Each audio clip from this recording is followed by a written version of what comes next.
ज्ञान वैविध्य चैनल पर आप सभी का हार्दिक स्वागत अभिनंदन। तो छात्रों, हम अध्ययन कर रहे थे शास्त्रीय प्रथम वर्ष और वरिष्ठ उपाध्याय की कक्षा के अंतर्गत कारक प्रकरण का, जिसकी षष्ठी विभक्ति का आज भाग चतुर्थ है, जिसमें अपन ने सूत्र का अध्ययन किया था कल। दूरांतिकार्थे षष्ठी अन्यतरस्याम जो अविरक्तस्य कर्णे अभिगर्थदयेषां कर्मणि। तो आज अपने सूत्र है रुजार्थानाम भाववचनानाम अज्वरे। षष्ठी विभक्ति के प्रसंग में चल रहे हैं। रुजार्थानाम रोग अर्थ में, भाववचनानाम अज्वरे भावकर्तृकानाम भाववाचक कर्तृकानाम ज्वरि वर्जितानाम ज्वर शब्द को छोड़कर ज्वरि वर्जितानाम रुजार्थानाम रोग संबंधी कर्मणि से षष्ठी स्यात्। कहते हैं भावकर्तृकानाम ज्वरि वर्जितानाम रुजार्थानाम कर्मणि से षष्ठी स्यात्।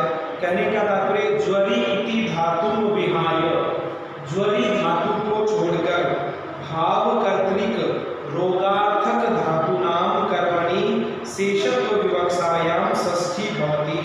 कहते हैं ज्वरि धातु को छोड़कर भावकर्तृक रोगार्थक धातुनाम, रोगार्थक धातु के कर्म में शेषत्व विवक्षायाम षष्ठी भवति। शेषत्व की विवक्षा में षष्ठी विभक्ति हो जाती है। तो इसी क्रम में इसका उदाहरण बनता है चौरस्य रोगस्य रुजा। कहते हैं चौरस्य रोगस्य रुजा, यहाँ पर कहते हैं रुज धातु के प्रयोग में है प्रत्यय करने पर शब्द बनता है रोग। तो कहते हैं रोग रुजायाम कर्ता अस्ति। रोग जो है यहाँ पर रुज धातु का यहाँ पर क्या है, रुजायाम कर्ता अस्ति। चौरह यहाँ पर क्या है, चौर क्या है यहाँ पर कर्म है। तो कहते हैं शेषत्व की विवक्षा में रुजार्थानाम भाववचनानाम अज्वरे इति सूत्रेण चौर शब्दात् षष्ठी विधीयते। चौर शब्द से यहाँ पर क्या हो जाएगी, षष्ठी विभक्ति का प्रयोग हो जाएगा। तो उदाहरण बन जाएगा चौरस्य रोगस्य रुजा इति सिद्धम। पुनः आगे वार्तिक आता है अज्वरि संतापयोर इति वाच्यम। अज्वरि संतापयोर इति वाच्यम कहता है अज्वरे इति पदस्य स्थाने, अज्वर इति पदस्य स्थाने अज्वरि संतापयोर इति वाच्यम। इस वार्तिक के द्वारा एतेन ज्वर संताप इति अनयो कर्मणि शेषत्व विवक्षायाम षष्ठी न भवति। तो वहां पर कहते हैं चौरस्य रोग चौर ज्वरः, रोगस्य चौर ज्वरः, चौर संताप रोगस्य चौर संतापः। जिस प्रकार यहाँ पर चौरस्य में यहाँ पर षष्ठी हुई है, वहां पर चौर शब्द में वहां पर षष्ठी नहीं होगी। और उदाहरण मिल जाएगा रोगस्य चौर संतापः और रोगस्य चौर ज्वरः। पुनः इसी क्रम में आगे सूत्र का अध्ययन करते हैं हम।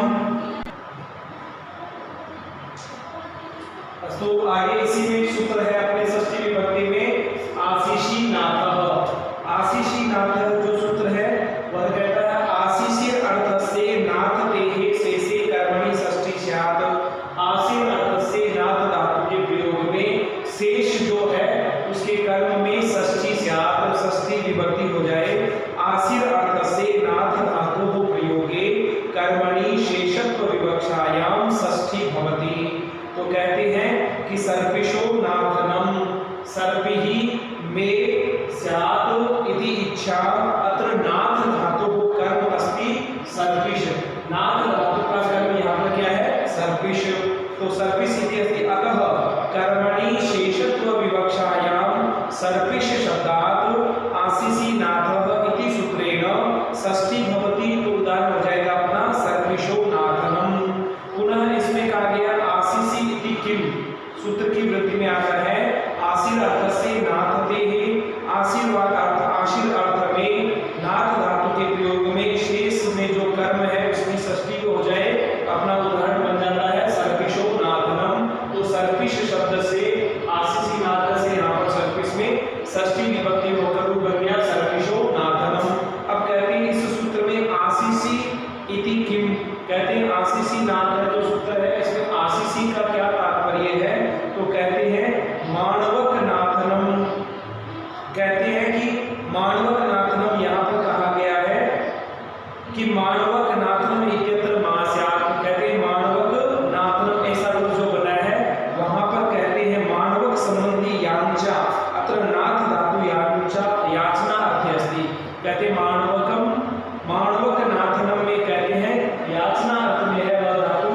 कहते हैं याचना अर्थ में होने पर वहां पर षष्ठी विभक्ति का प्रयोग नहीं किया जाएगा। इस अर्थ में यहाँ पर आशीषी इस पद को ग्रहण किया गया है। पुनः इसी क्रम में आगे हम कारक प्रकरण का जो सूत्र पढ़ रहे हैं, जासी नी प्रहरण नाट क्राध विषाम हिंसायाम, यह सूत्र कहता है हिंसार्थानाम एषाम शेषे कर्मणि षष्ठी स्यात् चौरस्य उज्जासनम निप्रौ संगतो विपर्यस्तौ व्यस्तौ चौरस्य निप्रहरणम प्रणिहननम निहननम प्रहरणम वा। कहने का तात्पर्य जासी निप्रहरण नाड क्राथ पिशाम इन धातुओं के प्रयोग में हिंसायाम हिंसा अर्थ में जश हिंसायाम चौराधिकस्य धातुः निप्रपूर्वस्य हन धातुः नट अवस्कंदने धातुः कृत हिंसायाम धातुः पिश धातोश्च कर्मणि शेषत्व विवक्षायाम षष्ठी भवति।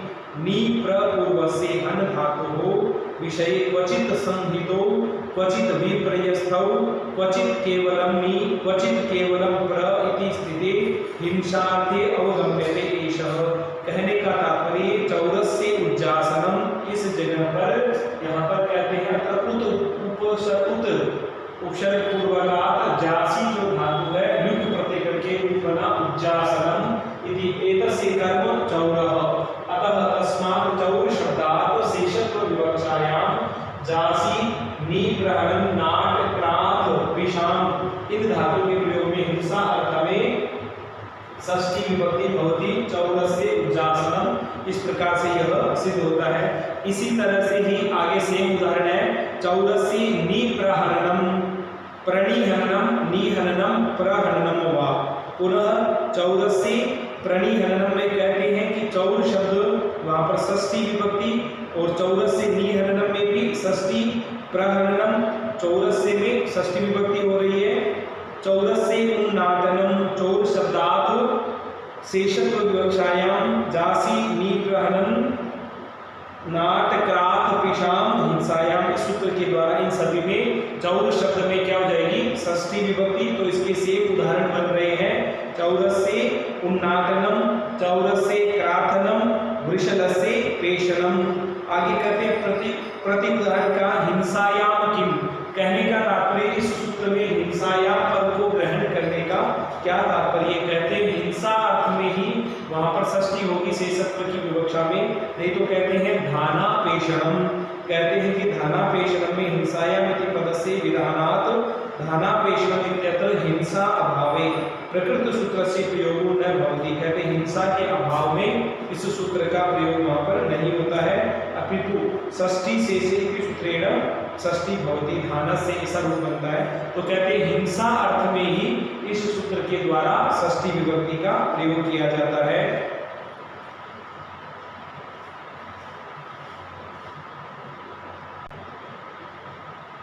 इसी क्रम में अपने पास सूत्र है षष्ठी विभक्ति का व्यवधिपणो समर्थयोः। ये कहता है शेषे कर्मणि षष्ठी स्यात् शेष की विवक्षा में षष्ठी विभक्ति हो जाए।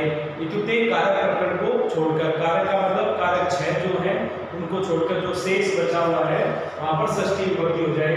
द्युते क्रय विक्रय व्यवहार द्युत क्रीड़ा में क्रय विक्रय जो व्यवहार हो रहा है उस व्यवहार में च अनयोः तुल्य अर्थता उनकी तुल्य अर्थता वहां पर समान अर्थता मानी गई है। सतस्य व्यवहरणम पणनम वा इत्युक्ते अत्र वी उपसर्गपूर्वक और उपसर्गपूर्वक से वी धातु के प्रयोग में ल्युट् प्रत्यय होकर रूप बनता है व्यवहरणम व्यवहार करने उस अर्थ में इत्यस्य कर्मस्ति शत। तो यहाँ पर कहते हैं कि क्रय विक्रय का जो व्यवहार करना है वहां पर कर्म क्या हो रहे हैं 100 रुपए यानी शत संख्या जो है यह कर्म है। तो शेषत्व की विवक्षा में व्यवधिपणो समर्थयोः इस सूत्र के द्वारा वहां पर जो शत संख्या है उसकी क्या हो जाएगी षष्ठी विभक्ति। तो बन जाएगा शतस्य व्यवहरणम। इसी तरह बन जाता है शतस्य पणनम वा शतस्य व्यवहरणम शतस्य पणनम वा। अत्र पण धातुः कर्म अस्ति अतः सत इति तस्मात् षष्ठी शतस्य पणनम इति जायते। धूत व्यवहारेण क्रय विक्रय व्यवहारेण वा शतम गृह्णाति इत्यर्थः। धूत व्यवहार इत्युक्ते क्रीड़ा के अंतर्गत, धूत जो क्रीड़ा है उसके अंतर्गत क्रय विक्रय का जो व्यवहार है उसके द्वारा शत संख्या को ग्रहण किया गया है। प्रत्युदाहरण समर्थयो किम, कहते हैं समर्थता का तात्पर्य यहाँ पर क्या है, तो कहते हैं श्लाका व्यवहार अत्र व्यवनिपणो समर्थयोति सूत्रे समर्थयो इति पदस्य ग्रहणात् श्लाका व्यवहार इति प्रयोगे प्रकृत सूत्रेण षष्ठी न भवति यतो हि अत्र व्यवधि धातु गणनायाम अर्थे अस्ति। कहते हैं यहाँ पर जो व्यवधि धातु है गणना अर्थ में प्रयोग की गई है, तत्र षष्ठी शेषेति सूत्रेण षष्ठी भवति प्रतिपद विधान षष्ट्याभावात् समासोऽपि भवति श्लाका व्यवहार इति बोध्यम्। पुनः आगे सूत्र आता है दिवस तदर्थस्य।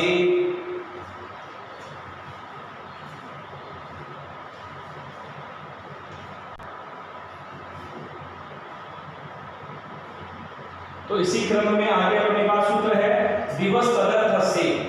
दिवस तदर्थस्य सूत्र कहता है द्यूतार्थस्य क्रय विक्रय, द्यूत अर्थ में क्रीड़ा अर्थ में क्रय विक्रय रूप का जो व्यवहार है व्यवहारार्थस्य च दिवः कर्मणि षष्ठी स्यात्।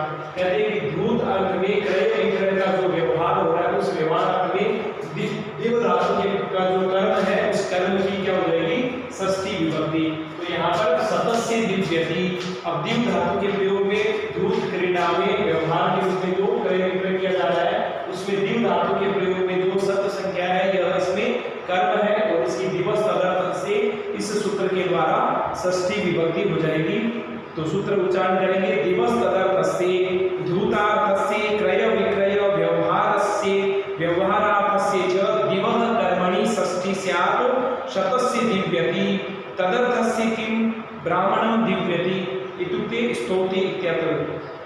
कहते हैं कि तदर्थस्य का तात्पर्य है दिवस तदर्थस्य इति सूत्रे तदर्थस्य इति पदस्य ग्रहणम् अस्ति तस्मात् दिव धातोः, केवल दिव धातु के प्रयोग में धूत अर्थे क्रीड़ा अर्थ में क्रय विक्रय व्यवहारार्थे प्रयोगे सति एव कर्मणि षष्ठी स्यात् इति अर्थो लभ्यते। ब्राह्मणं दिव्यते इत्यत्र दिव धातोः प्रयोगः स्तुति अर्थे अस्ति एतस्मात् षष्ठी न भवति अपितु कर्मणि द्वितीया इत्यनेन द्वितीया एव भवति ब्राह्मणं दिव्यति। तो कह रहे हैं कि दिव धातु का जो प्रयोग है वह धूत अर्थ में क्रय विक्रय अर्थ में व्यवहार होने पर दिव धातु का जो कर्म है उसी में षष्ठी हो जाएगी। तदर्थस्य का तात्पर्य कि तदर्थ को ग्रहण नहीं करते तो ब्राह्मणं दिव्यति वहां पर भी षष्ठी विभक्ति प्राप्त हो सकती थी। तो कहते हैं कि धूत क्रीड़ा में केवल क्रय विक्रय अर्थ में दिव धातु के प्रयोग में षष्ठी हो जाएगी। तो यहाँ पर उदाहरण अपना सिद्ध होता है सतस्य दिव्यति। इसी क्रम में आगे सूत्र है अपने पास विभाषोपसर्गे।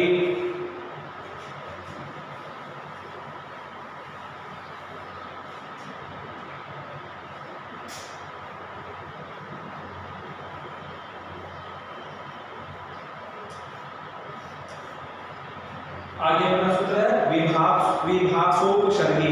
ये कहते हैं पूर्व योगापवादः, पूर्व जो सूत्र है उसी के विषय में कहते हैं द्यूतार्थकस्य क्रय विक्रय रूप व्यवहारार्थकस्य च दिव धातोः कर्मणि विकल्पेन षष्ठी।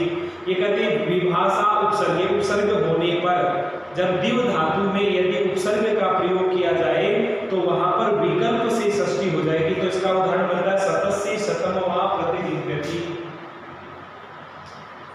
सतस्य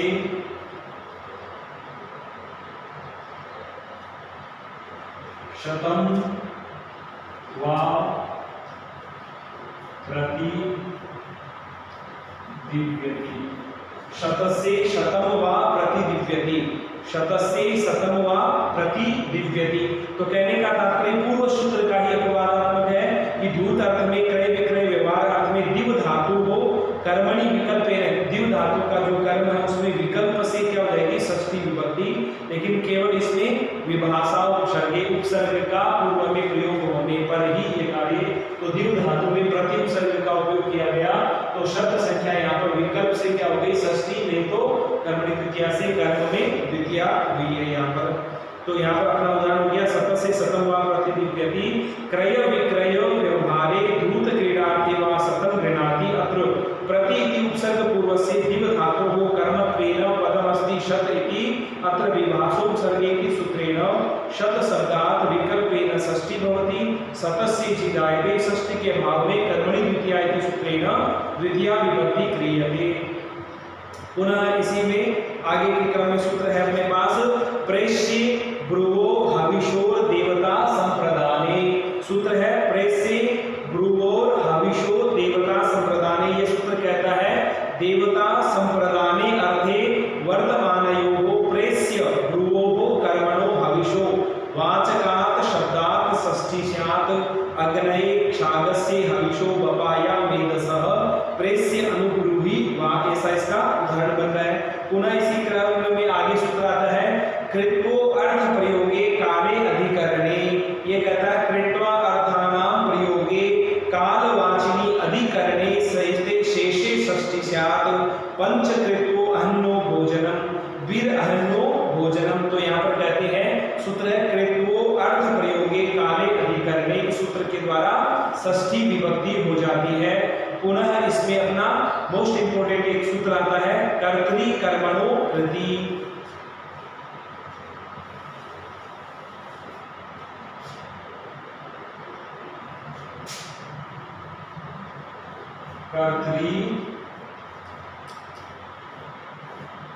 कर्तरी कर्मणो कृति। कर्तरी कर्मणो कृति। ये सूत्र क्या कहता है कृत योगे कृत के योग में कर्तरी कर्मणि च षष्ठी स्यात्। कृत योगे कर्तरी कर्मणि च षष्ठी स्यात्। कृत योगे कृत प्रत्यय के योग में कर्तरी कर्मणि च कर्तरी कर्मणि च षष्ठी स्यात्। कृत के प्रयोग में कर्तरी कर्ता अर्थ में और कर्मणि कर्म में षष्ठी स्यात् षष्ठी विभक्ति हो जाए। कृष्णस्य कृति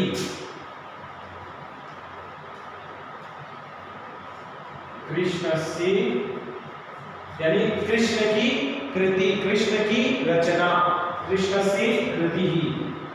पुनः एक उदाहरण आता है जगतः कर्ता कृष्ण जगतः कर्ता कृष्ण।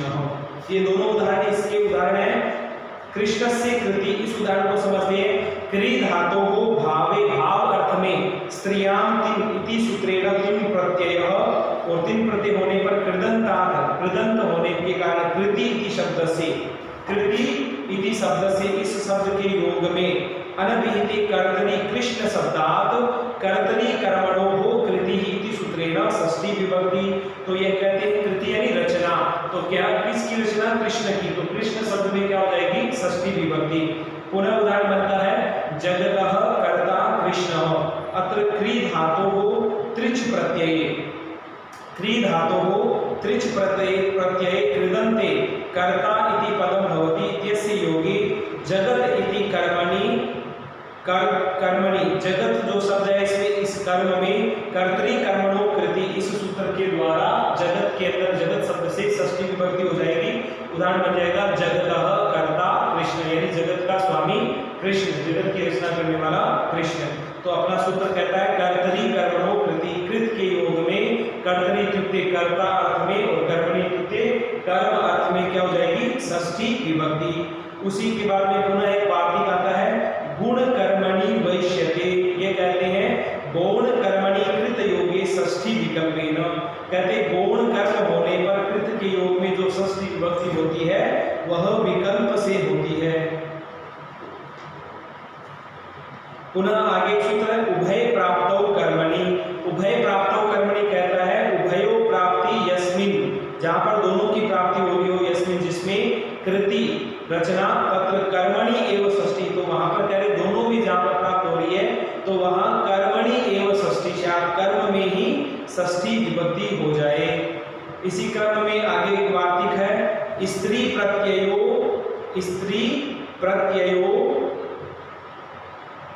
अकार स्त्री प्रत्ययो अकार अकारयो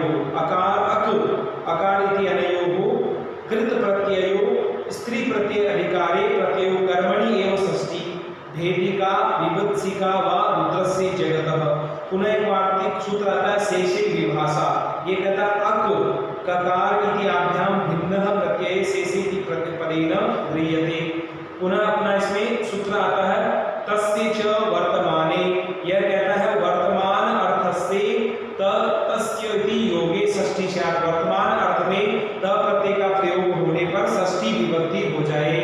तो कहने का तात्पर्य राज्ञाम मतः, राज्ञाम मत में मन धातु मति बुद्धि पूजार्थेप्यस्येति सूत्रेण त प्रत्यय मतः इति भवति। तो मत स्थिति हुई और वर्तमान काल अर्थ के प्रयोग में तस्य च वर्तमाने इस अर्थ में कर्ता जो है राजन, उस राजन की षष्ठी हो जाएगी। तो षष्ठी बहुवचन में रूप बनता है राज्ञाम, राज्ञाम मतः, ऐसा उदाहरण सिद्ध होता है। पुनः सूत्र है अधिकरण वाचिनश्च। अधिकरण वाची होने पर कहते हैं तस्य योगे षष्ठी स्यात्। इदम एषाम आसीत शयितम गतम भुक्तम वा। तो कहते हैं अधिकरणवाची त प्रत्यय का प्रयोग होने पर भी वहां पर षष्ठी विभक्ति हो जाती है।